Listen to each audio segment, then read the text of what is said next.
Meseleler daha çeşilip келе жатат, бирок өтө оор чечилип атат. Ачык айтыш керек, оор чечилип атат. Мына жакында эле 2 күн болду. Ошол айткан биздин тапшырмаларды аткарбаган негизинде чаралар колдонула баштады. Бишкектин 1-май районунда мына Кулиев көчөсүн билесиздер. Акыркы 30 жылдан бери Кулиев көчөсүн билбеген адам калбады.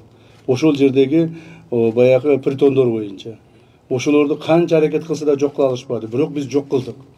Но бирок кече жакында ошо Кулиевден дагы бир притон алып чыгышты. Ошонун контролдо болгондугу үчүн мына бүгүнкү күндө милиция начальник иштен алынды.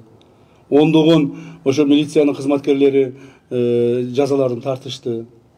1-май райондук администрациянын аким жумуштан алынды. Мэриянын бир нече кызматкерлери жумуштан алынды. Биздин ошол жердеги Бишкек шаарында иштеген 1-май районунда иштеген биздин бөлүмдүн кызматкерлери наказаниелерин алышты. Мындан ары да ушундай болот. Ошондуктан Чүй облустун тегерегинде дагы бир жолу силерге айтып кетейин. Урматтуу кызматкерлер, ушул тапшырманы толук аткаргыла. Ушул тапшырманы аткаруу боюнча иш пландарыңарды жүргүзгүлө, аны солгундатпагыла. Милиция менен биргеликте маалыматтарды топтоп, милицияга берип, чараларды колдонуп, жергиликтүү бийлик органдары менен кошо ушул жумуштарды аткаргыла. Биз притондору жок жашасак деле турмушубуз оңолот.